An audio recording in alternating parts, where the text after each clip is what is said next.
Hello दोस्तों, YouTube channel super seven से मैं राहुल वैष्णव आपका स्वागत करता हूं। और हमने अपने पिछले वीडियो में वीएससीपीआर और वीबीटी के बारे में पढ़ा था। आज हम आणविक कक्षक सिद्धांत एमओटी के बारे में पढ़ेंगे। यह सिद्धांत परमाणु कक्षों के अतिव्यापन पर आधारित है।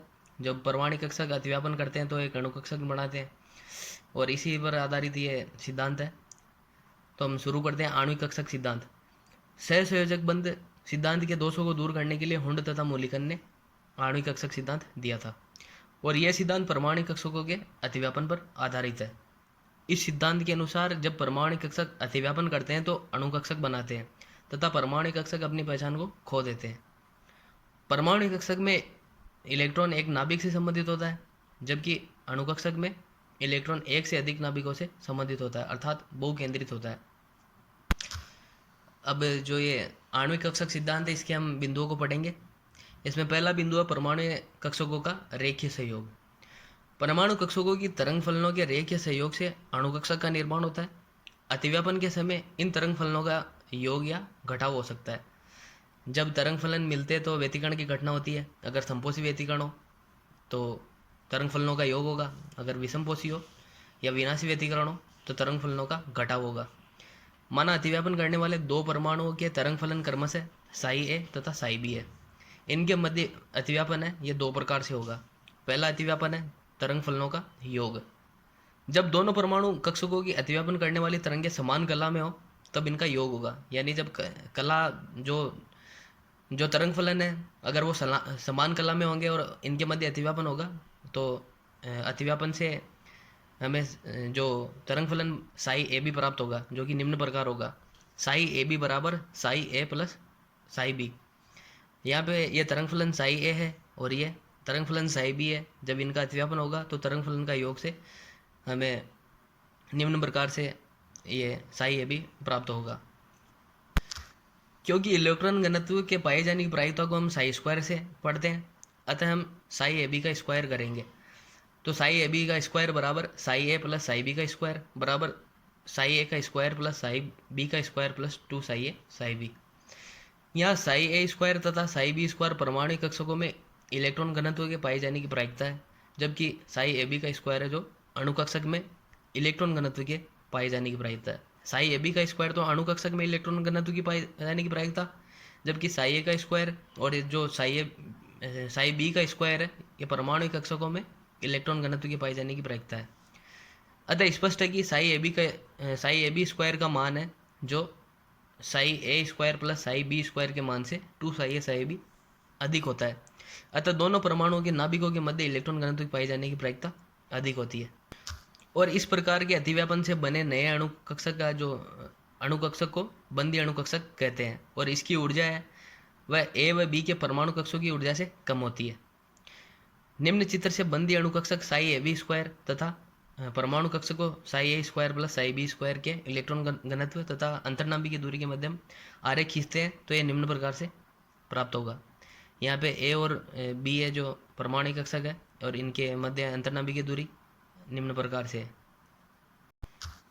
यहाँ पर जो ये ग्राफ के अंदर ये निम्न प्रकार से साई ए स्क्वायर का बनता है और यहाँ से साई बी का स्क्वायर का ग्राफ निम्न प्रकार से बनता है। जब इनका अतिव्यापन होता है तो साई ए बी का स्क्वायर प्राप्त होता है जो कि निम्न प्रकार है। और जो साई ए बी स्क्वायर का मान है ये psi A square plus psi B square के मान से 2 साई ए साई बी अधिक होता है। अब है तरंग फलनों का घटाव। जब दोनों परमाणु कक्षकों की अतिव्यापन करने वाली तरंग विपरीत कला में हो तब इनका घटाव होता है। इस समय साई ए तथा साई बी के अतिव्यापन से नया तरंग फलन साई ए बी कॉन्जुगेट प्राप्त होता है। जो साई ए बी का जो कॉन्जुगेट यानी संयुग्मी है उसका मान साई ए माइनस साई बी के बराबर होता है। जो विनाशी व्यतिकरण है इसके कारण तरंग फलन का घटाव होता है। यहाँ पे दो तरंग फलन है साई ए और साई बी। जब इनका तरंग फलनों का घटाव होता है यानी ये विपरीत कला में जब इनका अतिव्यापन होगा तो साई ए बी का जो कॉन्जुगेट मिलेगा जो कि साई ए माइनस साई बी के बराबर होगा। क्योंकि इलेक्ट्रॉन घनत्व के पाए जाने की प्रायिकता हम साई कॉन्जुगेट स्क्वायर से दी जाती है, अतः साई ए बी कॉन्जुगेट का स्क्वायर साई ए माइनस साई बी के स्क्वायर के बराबर होगा। साई ए बी का स्क्वायर है, यहाँ पे कॉन्जुगेट है, बराबर साई ए का स्क्वायर प्लस साई बी का square minus 2 psi A psi B. यहाँ साई ए का स्क्वायर व साई बी स्क्वायर परमाणु कक्षकों में इलेक्ट्रॉन घनत्व के पाए जाने की प्रायिकता है, जबकि psi A B conjugate square अणु कक्षक में इलेक्ट्रॉन घनत्व के पाए जाने की प्रायिकता है। स्पष्ट है कि psi A B conjugate square का मान psi A square plus psi B के स्क्वायर के मान से 2 साई ए साई बी कम होता है। अतः दोनों परमाणु के नाभिकों के मध्य इलेक्ट्रॉन घनत्व पाए जाने की प्रायिकता कम है। अतः दोनों नाभिकों के मध्य इलेक्ट्रॉन घनत्व दूर हट जाता है तथा इन दोनों नाभिकों के चारों ओर केंद्रित हो जाता है। इस प्रकार के अतिव्यापन से बने अणुकक्षों को विपरीत बंदी अणुकक्षक एबीएमओ कहते हैं तथा इसकी ऊर्जा है वह ए व बी के परमाणु कक्षकों की ऊर्जा से अधिक होती है। ए व बी के परमाणु कक्षकों से इसकी ऊर्जा अधिक होने के कारण इसका स्थायित्व कम होता है और इस प्रकार जो अणुकक्षक बनता है वो एबीएमओ यानी विपरीत बंदी आणविक कक्षक होता है। एबीएमओ में इलेक्ट्रॉन आधा समय प्रत्येक परमाणु ए और बी के पास रहता है तथा इलेक्ट्रॉन के मध्य प्रतिकर्षण के कारण मध्य क्षेत्र में नहीं पाया जाता है। और एबीएमओ साई ए बी जो कॉन्जुगेट का स्क्वायर है तथा परमाणु कक्षकों psi A square plus psi B square के इलेक्ट्रॉन घनत्व तथा अंतर्नाभी की दूरी के मध्य आरेख खींचे तो ये निम्न प्रकार प्राप्त होगा। और ग्राफ के अंदर ये बिंदु एन है जिसे हम नोडल बिंदु कहते हैं और यहाँ पर जो इलेक्ट्रॉन है इलेक्ट्रॉन घनत्व की पाई जानी प्रायिकता शून्य होती है। जब हम इनका ग्राफ देखते हैं जब यानी कि ये जो विनाशी व्यतिकरण है इसका जो ग्राफ देखते हैं तो ये निम्न प्रकार है। साई ए स्क्वायर और जो साई बी का स्क्वायर है जब इनका विनाशी व्यतिकरण से जो हमें ग्राफ प्राप्त होगा वो इस प्रकार होगा जिससे psi A B conjugate square प्राप्त होगा जो कि निम्न प्रकार है। और यहाँ पे ये नोडल बिंदु एन है जहाँ पर इलेक्ट्रॉन बिंदु यहाँ पर इलेक्ट्रॉन घनत्व की पाई जानी प्रायिकता शून्य है। अतः यह निष्कर्ष निकलता है कि जब दो परमाणु कक्षकों के मध्य अतिव्यापन होता है तो दो अणु कक्षकों का निर्माण होता है जिसमें से एक बंदी अणु कक्षक बीएमओ तथा दूसरा विपरीत बंदी अणु कक्षक एबीएमओ कहलाता है। जब ये साई ए और साई बी अतिव्यापन करते हैं जब साई ए प्लस साई बी होगा तो ये आकर्षण या योग के रूप में रहेगा जो साई ए बी बराबर साई ए प्लस साई बी है। इसकी ऊर्जा एबीएमओ की तुलना में कम होती है अतः इसमें नीचे, जबकि एबीएमओ की ऊर्जा उच्च होने के कारण ये ऊपर पाया जाता है। और ये दोनों परमाणु कक्षक है और इनके अतिव्यापन से बनने वाले ये साई ए बी और साई ए बी कॉन्जुगेट है ये दोनों ये आणविक कक्षक कहलाते हैं। और इनकी ऊर्जा में एबीएमओ की जो ऊर्जा होती है ये बीएमओ की ऊर्जा से थोड़ी अधिक होती है। यहाँ पर बीएमओ का मतलब जो बंधित आणविक कक्षक है उससे है और तथा जो एबीएमओ है ये विपरीत बंदी आणविक कक्षक कहलाते हैं। और इस चित्र में जहाँ पर प्लस का प्रयोग किया गया है वहाँ उसका मतलब है शिखर। यह जो इलेक्ट्रॉन तरंग है उसके शिखर को हम प्लस से प्रदर्शित करते हैं और जो माइनस है ये इलेक्ट्रॉन तरंग है उसका गर्त है। परमाणु कक्षक और अणु कक्षक में अंतर। परमाणु कक्षक क्या होते हैं, इसमें इलेक्ट्रॉन घनत्व केवल एक परमाणु की नाभिक के चारों ओर फैला रहता है, जबकि अणु कक्षक में इलेक्ट्रॉन घनत्व बंधित अणु के दोनों नाभिकों के चारों ओर फैला रहता है। यह एक केंद्रीय है और यह है बहुकेंद्रीय है, क्योंकि इसके अंदर जो इलेक्ट्रॉन घनत्व है ये दोनों नाभिकों के चारों ओर फैला रहता है, इसलिए ये बहुकेंद्रित होता है। और परमाणु कक्षक है इसमें केवल एक परमाणु के गुण होते हैं, जबकि अणु कक्षक में यह संयुक्त परमाणु के गुण रखता है। और परमाणु कक्षक इनकी आकृति साधारण होती है जबकि इनकी जटिल होती है। और जो परमाणु कक्षक है इन्हें हम एसपीडीएफ से प्रदर्शित करते हैं, जबकि आणविक कक्षक है इन्हें हम सिग्मा कॉन्जुगेट पाई व पाई कॉन्जुगेट से व्यक्त करते हैं। अब हम जो आणविक कक्षक होते हैं उनके प्रकारों के बारे में पढ़ेंगे। पहला है बंदी आणविक कक्षक बीएमओ। वे अणु कक्षक जिनकी ऊर्जा अतिव्यापन में भाग लेने वाले परमाणु कक्षकों की कुल ऊर्जा से कम होती है उन्हें हम बंदी आणविक कक्षक या बीएमओ कहते हैं।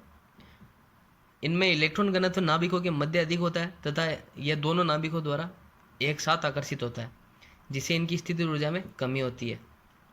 और इन कक्षकों में इलेक्ट्रॉन घनत्व नाभिक के चारों ओर समान रूप से वितरित होता है। जो बंदित आणविक कक्षक है इनमें जो इलेक्ट्रॉन घनत्व होगा ये नाभिक के चारों ओर समान रूप से वितरित होगा। और जो बंदी आणविक कक्षकों की ऊर्जा होती है ये परमाणु कक्षक जो भाग लेते हैं अतिव्यापन में उनकी ऊर्जा कुल ऊर्जा से थोड़ी कम होती है। आणविक कक्षकों का दूसरा प्रकार है विपरीत बंधित आणविक कक्षक। वे अणु कक्षक जिनकी ऊर्जा अतिव्यापन में भाग लेने वाले परमाणु कक्षकों की ऊर्जा से अधिक होती है उन्हें विपरीत बंधी आणविक कक्षक या एबीएमओ कहते हैं। इन कक्षकों में इलेक्ट्रॉन घनत्व नाभिकों के मध्य कम तथा उनसे दूर होता है।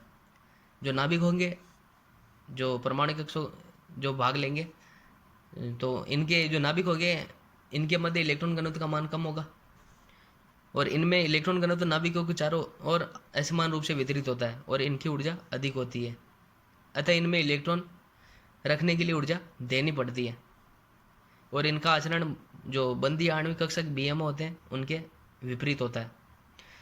यानी विपरीत आणविक कक्षक वे हैं जिनके जो परमाणु कक्षक जो अतिव्यापन में भाग लेंगे, जो उनकी कुल ऊर्जा होगी उससे इनकी ऊर्जा का मान थोड़ा अधिक होता है। अब है सिग्मा अणु कक्षक व पाई अणु कक्षक में अंतर। सिग्मा अणु कक्षक वे होते हैं, यह परमाणु कक्षकों के मध्य समान अक्ष पर सहयोग से सिग्मा अणु कक्षकों का निर्माण होता है, जबकि जो ये परमाणु कक्षकों के मध्य जब पारस्परिक और सहयोग होता है तो इससे जो पाई अणु कक्षक है इनका निर्माण होता है। और जो सिग्मा अणु कक्षक है इनमें अतिव्यापन की जो मात्रा होती है वो अधिक होती है, जबकि जो पाई अणु कक्षक है इनके मध्य जो अतिव्यापन होता है परमाणु कक्षकों में वो बहुत कम होता है। और अतिव्यापन अधिक होने के कारण इनके अंदर जो सिग्मा अणु कक्षक है इनमें प्रबल बंध पाया जाता है, जबकि पाई अणु कक्षकों में दुर्बल बंध होता है। और सिग्मा अणु कक्षकों में सिर्फ एक इलेक्ट्रॉन नंबर होता है, जबकि पाई अणु कक्षक इसके नाभिक के ऊपर तथा नीचे जो 2 इलेक्ट्रॉन नंबर बनते हैं। और जो सिग्मा अणु कक्षक है इनमें इलेक्ट्रॉन नंबर नाभिक के चारों ओर सम्मिलित होता है, यानी समान रूप से फैला होता है, जबकि जो पाई अणु कक्षक है इनमें जो इलेक्ट्रॉन नंबर है नाभिक के चारों ओर असम्मित होता है। और इनमें जो सिग्मा अणु कक्षक है इनमें बंध अलग अलग अतिव्यापन बना सकते हैं, जैसे SS, PP और SP इस प्रकार के अतिव्यापन दर्शाते हैं। जबकि जो पाई अणु कक्षक है इनमें पाई बंध केवल एक ही प्रकार का अतिव्यापन यानी पारस्परिक अतिव्यापन PP दर्शाता है। जो सिग्मा बंध है इसका स्वतंत्र अस्तित्व संभव होता है, जबकि जो पाई बंध है इसका स्वतंत्र अस्तित्व नहीं होता है। यानी पाई बंध तभी बनेगा जब पहले से कोई सिग्मा बंध उपस्थित हो। यानी जब द्विबंध होता है तो उसमें एक पहले से सिग्मा बंध होता है और दूसरा बनने वाला बंध पाई बंध होता है। उसी प्रकार त्रिबंध के अंदर जो सिग्मा बंध होता है उसी की उपस्थिति में जो 2 दूसरे पाई बंध का निर्माण होता है। अतः जो पाई बंध है इनका स्वतंत्र रूप से कोई अस्तित्व नहीं होता है, इनके अस्तित्व के लिए पहले सिग्मा बंध का होना आवश्यक है। और सिग्मा बंध इनकी ज्यामिति को प्रभावित करता है, जबकि पाई बंध यह संकरण में भाग ही नहीं लेता, अतः यह ज्यामिति पर कोई प्रभाव नहीं पटकता है। और सिग्मा बंध के कारण अणु में परमाणु का मुक्त घूर्णन संभव है और पाई बंध के कारण अणुओं में मुक्त घूर्णन ये संभव नहीं होता है, अतः ये ज्यामितीय समावयवता दर्शाते हैं। अब हम अणु कक्षक सिद्धांत की धारणाओं के बारे में पढ़ेंगे। इनमें सबसे पहली धारणा थी कि अणु कक्षक त्रिविम में वह क्षेत्र है जहाँ सहयोग में भाग लेने वाले परमाणुओं की नाभिकों के चारों ओर इलेक्ट्रॉन घनत्व पाई जाने की प्रायिकता जो सबसे अधिक होती है। यानी अणु कक्षक त्रिविम में वह क्षेत्र है जहाँ जो इलेक्ट्रॉन घनत्व है जो परमाणु की नाभिकों के चारों ओर जो इलेक्ट्रॉन घनत्व है उसकी पाई जाने की प्रायिकता जहाँ अधिक होगी वह अणु कक्षक कहलाएगा।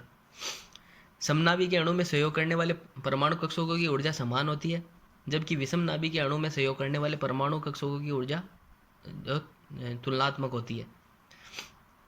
जितने परमाणु कक्षक सहयोग में भाग लेते हैं उतनी संख्या में अणु कक्षक बनते हैं, जिनमें आधे तो जो बंधित आणविक कक्षक होंगे और जो बचे हुए शेष है वो विपरीत बंधी आणविक कक्षक कहलाएंगे। और जो बंधित आणविक कक्षक की ऊर्जा होती है ये विपरीत बंधी आणविक कक्षकों की ऊर्जा से कम होती है, अतः बीएमओ एबीएमओ से अधिक स्थायी होता है। जो बंधित आणविक कक्षक होंगे उनकी ऊर्जा कम होने के कारण ये विपरीत बंधी आणविक कक्षकों की तुलना में अधिक स्थायी होते हैं। अणु कक्षकों में इलेक्ट्रॉन बढ़ने का क्रम ओब्बो सिद्धांत के अनुसार होता है। अणु कक्षक परमाणु कक्षकों के सहयोग से बनते हैं, न कि इलेक्ट्रॉन द्वारा। अतः सहयोग में रिक्त जो कक्षक होंगे और जो अर्धपूरित कक्षक होंगे और जो पूर्ण पूरित कक्षक होंगे ये तीनों इसमें सहयोग में भाग लेंगे, क्योंकि इसमें इलेक्ट्रॉन नहीं होते हैं। परमाणु कक्षक जो सहयोग में भाग लेते हैं। क्रियाकारक परमाणुओं के संयोजकता कोष के सभी परमाणु कक्षक युग्मों में सहयोग में भाग लेते हैं। मतलब जो संयोजकता कोष के जो सभी परमाणु कक्षक है ये युग्मों में भाग लेते हैं। अणु कक्षकों में इलेक्ट्रॉन बढ़ने की पावली तथा हुंड के नियम की पालना होती है, अर्थात इसमें जो इलेक्ट्रॉन जो होंगे, जो पहले तो सभी जो समान ऊर्जा वाले कक्षक होंगे उनमें एक एक करके भरे जाएंगे, उसके बाद में युग्मित होंगे, और जो एक जो कक्षक होता है उसमें अधिकतम 2 इलेक्ट्रॉन रह सकते हैं। द्विपरमाणु अणु में बंध क्रम बीएमओ इलेक्ट्रॉन तथा एबीएमओ इलेक्ट्रॉन की संख्या के अंतर के आधे के बराबर होता है, यानी बंध क्रम बराबर N B minus N A upon two, जहाँ एन बी बंधित आणविक कक्षकों में इलेक्ट्रॉन की संख्या तथा एन ए है जो विपरीत बंधी आणविक कक्षक है उनमें इलेक्ट्रॉन की संख्या होती है। जब एन बी का मान एन ए से अधिक होता है तो अणु अधिक स्थायी होता है, जबकि एन बी बराबर एन ए और N B less than N A हो तो अणु अस्थायी होगा। यानी अणु स्थायी तभी होगा जब बंधित जो आणविक कक्षक है उनमें इलेक्ट्रॉन की संख्या विपरीत बंधी आणविक कक्षकों की तुलना में अधिक हो। बंध क्रम पूर्णांक या भिन्न हो सकता है तथा बंध क्रम में वृद्धि के साथ बंध की लंबाई में कमी होती है। जब बंध की लंबाई कमी होती है तो बंध सामर्थ्य बढ़ता है और बंध वियोजन ऊर्जा का मान भी बढ़ेगा। और समनाभिक जो द्विपरमाणु अणु है S2 से N2 तक, इनमें जो अणु कक्षकों का जो ऊर्जा का बढ़ता हुआ क्रम है यह निम्न प्रकार होगा। सिग्मा वन एस जो इनका कॉन्जुगेट है उसका मान सिग्मा वन एस से अधिक होगा, इसी प्रकार ये इसमें दिए अनुसार बढ़ेगा। यहाँ पर हम देखते हैं इस क्रम में, ऊर्जा के क्रम में, तो पाई 2px बराबर पाई 2py है।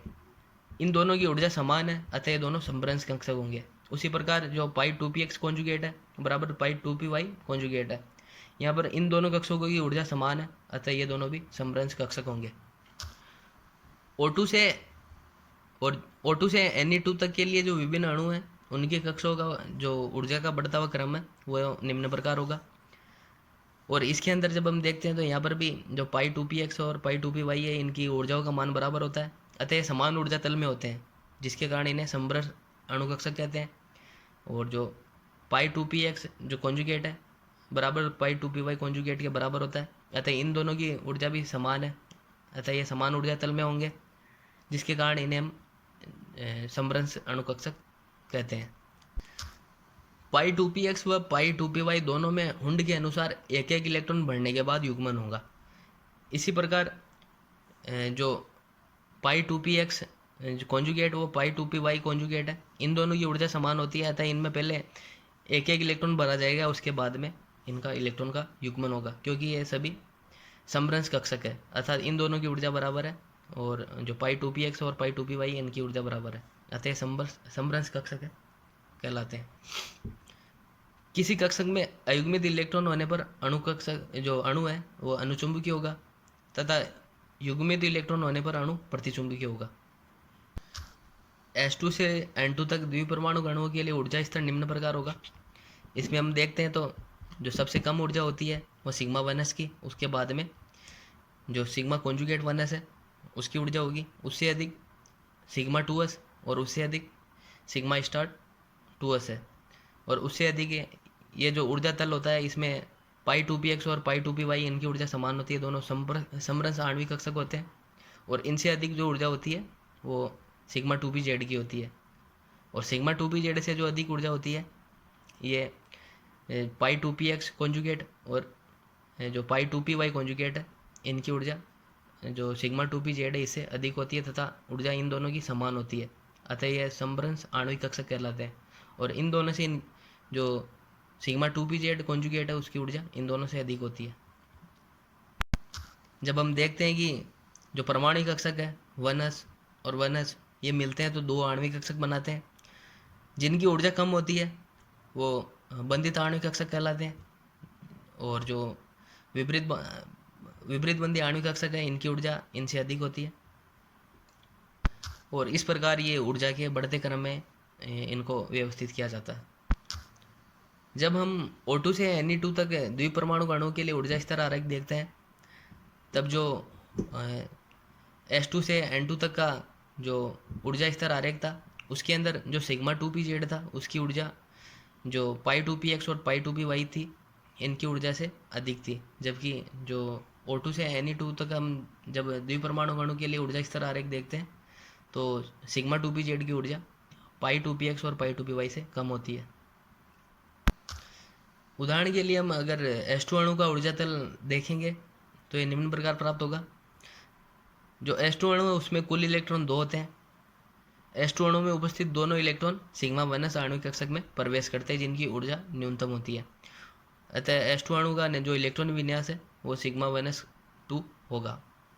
और यह जब हम इसको ऊर्जा के बढ़ते क्रम में इसका ऊर्जा तल को व्यवस्थित करते हैं तो हाइड्रोजन का जो एक परमाणु कक्षक 1s1 है और जो 1s1 दूसरा जो परमाणु होगा, ये दोनों सहयोग करेंगे। दोनों परमाणु तो दो आणविक कक्षक बनेंगे, जो बंधित आणविक कक्षक और विपरीत बंधी आणविक कक्षक होंगे। और इन दोनों के जो इलेक्ट्रॉन है वो इसके ओबो सिद्धांत के अनुसार भरे जाने पर दोनों इलेक्ट्रॉन सिग्मा वनस में प्रवेश करेंगे।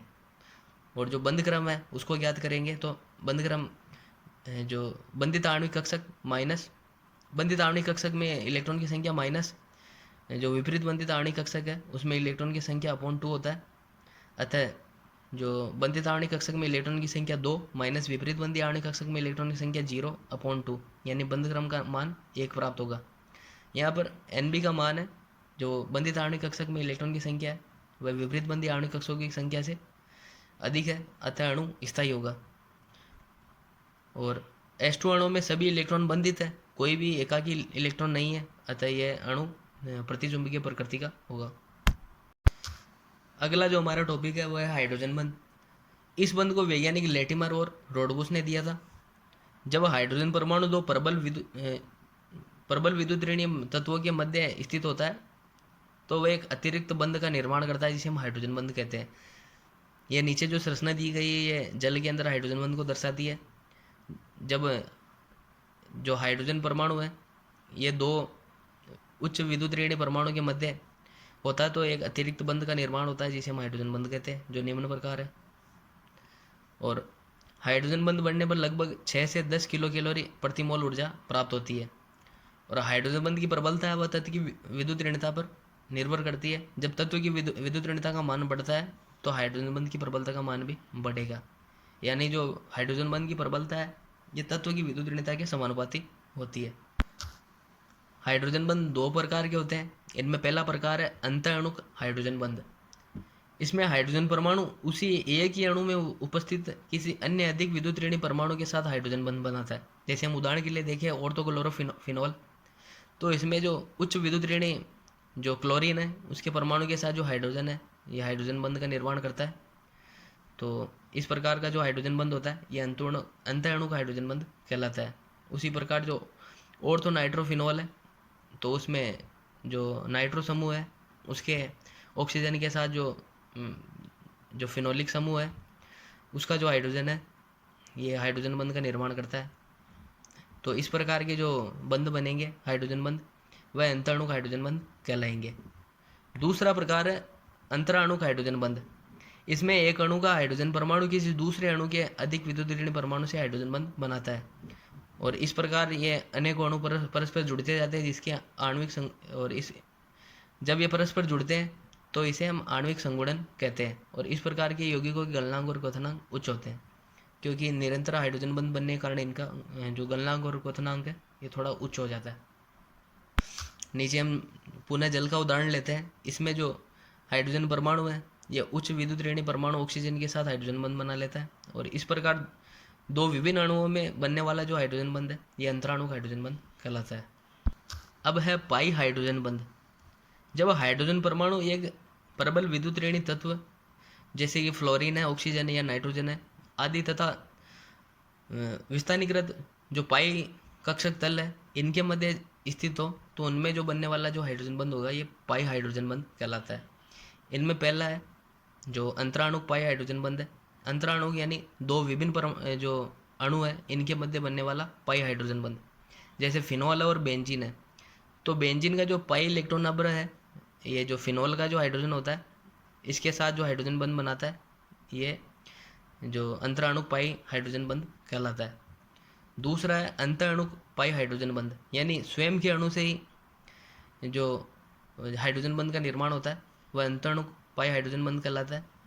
जैसे ऑर्थोफेनिल बेंजोइक अम्ल है तो इसमें जो फेनिल समूह का जो ये पाई इलेक्ट्रॉन नंबर है, इसके साथ बेंजोइक अम्ल का हाइड्रोजन, यहाँ से पाई जो हाइड्रोजन बंध का निर्माण करता है। तो इस प्रकार बनने वाला जो पाई हाइड्रोजन बंध है वह अंतःअणु पाई हाइड्रोजन बंध कहलाता है। आज के लिए इस वीडियो में इतना ही। और अगर वीडियो अच्छा लगे तो दोस्तों वीडियो को लाइक कीजिएगा, शेयर कीजिएगा और चैनल को सब्सक्राइब कीजिएगा। धन्यवाद। जय हिंद।